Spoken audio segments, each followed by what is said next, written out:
Presiden Prabowo dijadwalkan untuk meninjau lokasi banjir bandang di Sumatera Barat. Dan untuk memperbarui informasinya, kita sudah bergabung dengan Hafsah Syafira yang ada di Padang Pariaman. Hafsah, bagaimana situasi di sana? Apakah Presiden Prabowo Subianto sudah hadir?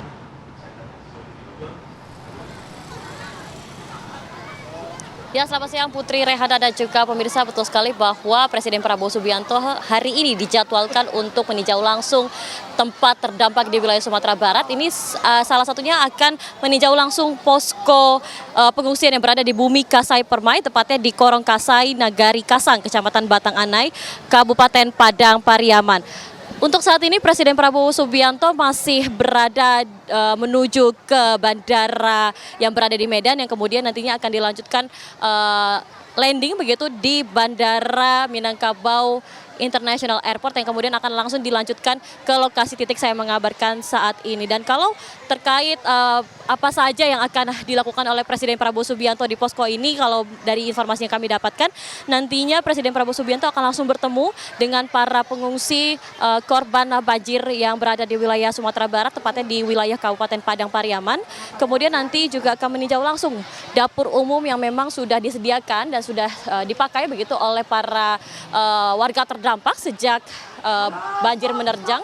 Kemudian juga nantinya akan langsung meninjau pelayanan trauma healing, karena kalau kami mendapat informasi, Rehana, Putri dan juga pemirsa, di beberapa posko pengungsian yang berada di Sumatera Barat, tepatnya di Kabupaten Pariaman, kemudian juga di Kota Padang, ini sejumlah posko memang mengadakan program trauma healing untuk para korban terdampak, dikarenakan memang banyak sekali anak-anak yang juga menjadi korban, sehingga diharapkan program trauma healing tersebut dapat menghilangkan rasa trauma dari anak-anak saat banjir tersebut menerjang rumah masing-masing. Dan kalau menurut informasi Rehana, Putri dan juga pemirsa, bahwa memang adapun yang dilakukan oleh Pemprov setempat berkaitan dengan pasca banjir yang terjadi ini, sejumlah bantuan sudah tercukupi begitu untuk para korban terdampak, karena memang dari Pemprov ini bersinergi bersama dengan BNPB kemudian BPBD Sumatera Barat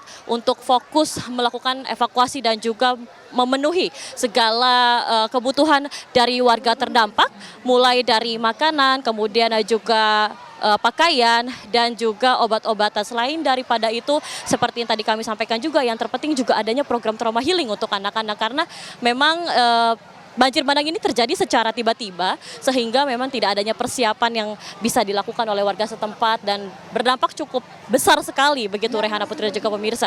Karena kalau kami melihat data begitu, untuk di wilayah Sumatera Barat ini banjir menerjang sebanyak 16 kabupaten kota dan juga 28 nagari, sehingga memang sebanyak 11.820 kepala keluarga atau sekitar 77.918 jiwa ini mengungsi di sejumlah posko yang memang sudah tersebar di berbagai titik. Dan memang mengingat ini merupakan 4 hari pasca kejadian banjir bandang, kalau kami melihat ini dari bantuan juga sudah tercukupi, kemudian juga pengaksesan kepada titik-titik yang terkena banjir begitu, ataupun akses yang tidak bisa dijangkau sudah mulai secara bertahap diakses oleh BNPB dan juga tim lainnya untuk kemudian melakukan evakuasi lebih lanjut dan juga mengkoordinasi bantuan-bantuan yang akan diberikan kepada korban terdampak. Artinya memang kalau kami bisa mengakumulasi begitu, keadaan di Sumatera Barat ini sudah membaik dari hari-hari sebelumnya, dan hanya akan fokus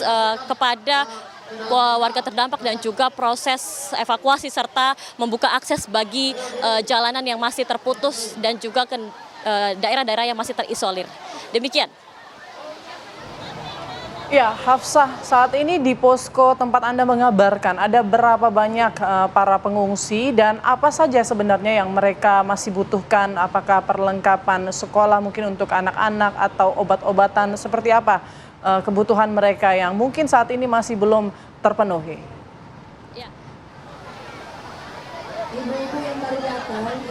Ya Putri, Rehan ada juga pemirsa, kalau kami melihat ini sekitar 3.000 warga tepatnya di wilayah Kabupaten Padang Pariaman yang berada di posko pengungsian ini, tepatnya di wilayah Kabupaten Padang, maaf maksud kami adalah di wilayah Kabupaten Padang Pariaman. Dan terkait apa saja yang kemudian masih menjadi kebutuhan mendesak. Memang beberapa sekolah yang tidak terdampak banjir ini sudah mulai mengadakan aktivitas belajar mengajar, sehingga tentunya peralatan sekolah juga menjadi kendala yang sangat dibutuhkan oleh para warga terdampak banjir. Tadi kami sempat berbincang begitu, salah satu warga ini masih kebingungan, anaknya harus sekolah namun tidak ada seragam dan juga buku pelajaran yang tersisa atau yang disimpan begitu saat banjir menerjang. Namun kalau kami mendapatkan informasi, nantinya sekolah juga akan melakukan sistem pembelajaran secara dinamis begitu.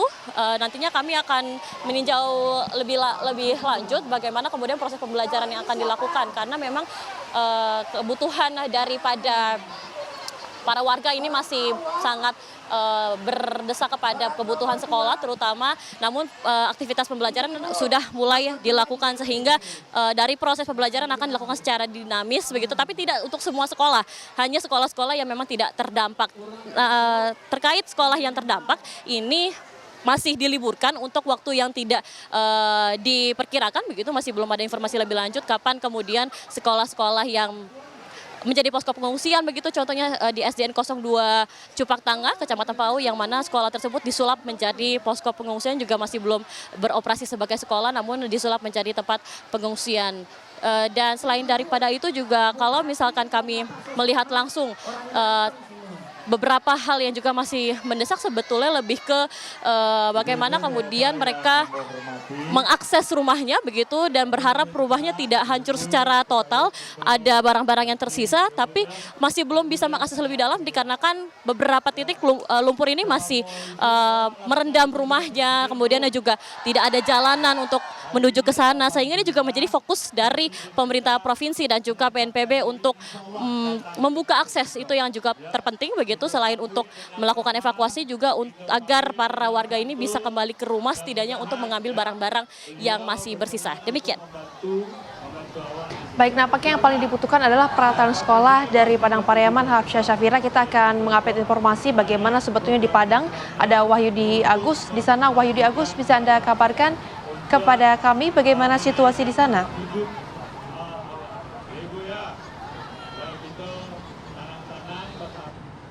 Cek, 1, 2.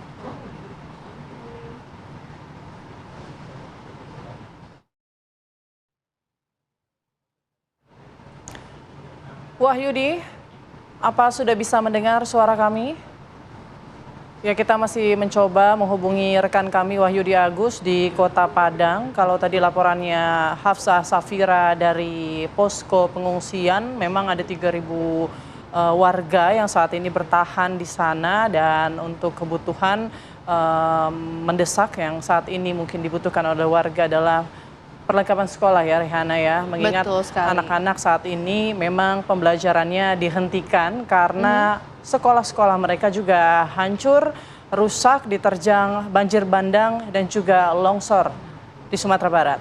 Baik, nampaknya juga Presiden Prabowo Subianto juga masih menunggu kehadirannya ke sana. Kita akan kembali lagi pemirsa untuk mengupdate informasi bagaimana situasi di Padang. Sudah ada Wahyudi Agus.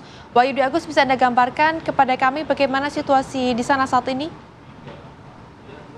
Selamat siang pemirsa, kami sekarang berada di Rumah Sakit Bayangkara, Polda Sumatera Barat, di mana pada siang hari ini DVI Polda dari Rumah Sakit Bayangkara terpaksa harus menambah mobil pendingin, box pendingin untuk jenazah-jenazah yang diantarkan ke Rumah Sakit Bayangkara, karena untuk kapasitas jenazah yang ada di rumah sakit ini sudah penuh dan perlu dilakukan penambahan, di mana mobil tersebut datang memang didatangkan khusus untuk menampung penambahan jenazah yang akan diidentifikasi oleh pihak kepolisian. Sementara itu untuk jenazah-jenazah yang datang di sini memang langsung dilakukan pengidentifikasian oleh tim DVI Polda Sumatera Barat agar bisa segera mungkin dijemput oleh pihak keluarga. Nah, sementara untuk data korban yang telah diidentifikasi oleh DVI Polda Sumatera Barat hingga siang ini, yaitu berjumlah untuk meninggal dunia berjumlah 168 orang, sementara untuk korban yang teridentifikasi berjumlah 137 orang, kemudian korban belum teridentifikasi sejumlah 31 orang, kemudian korban hilang terdata 220 orang, dan korban dirawat terdapat 8 orang. Nah, dari korban yang sudah teridentifikasi sebanyak 137 orang ini, semuanya ada yang sudah dijemput oleh pihak keluarga dan ada yang belum dijemput oleh pihak keluarganya. Nah, untuk itu maka DVI Polda Sumbar bersama Rumah Sakit Bayangkara terpaksa harus menambah tempat penyimpanan untuk jenazah-jenazah, termasuk salah satunya tadi siang dilakukan penambahan satu buah mobil pendingin berukuran berkapasitas sebanyak 100 jenazah. Demikian. Ya, Wahyudi, proses pencarian korban hilang saat ini difokuskan di mana saja?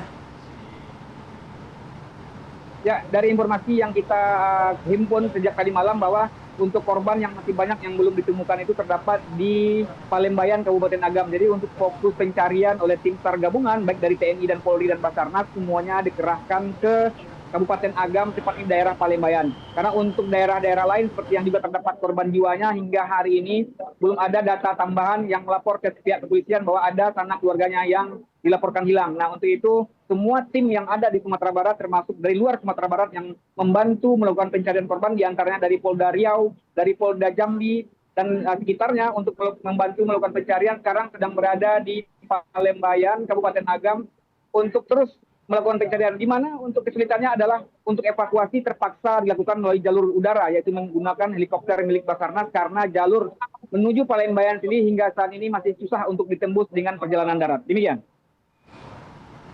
Baik, Wahyudi, lantas bagaimana dengan situasi cuaca yang ada di sana? Apakah akan ada potensi hujan deras kembali di sore hari ini?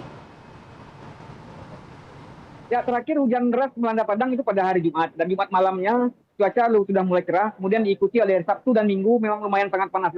Hari ini suhu cuaca kembali panas, dan panas seperti hari-hari biasa, dan tidak terlihat adanya potensi hujan walaupun ada gumpalan-gumpalan awan putih di udara, namun tidak terlihat adanya potensi hujan, sehingga masyarakat yang berada di sekitar perbukitan termasuk di Batu Busuk, Gunung Nago, Lubuk Menturun agak sedikit bernapas lega, sehingga mereka bisa kembali ke rumahnya, tidak hanya untuk melakukan bersih-bersih rumah bagi mereka yang rumahnya masih ada. Demikian.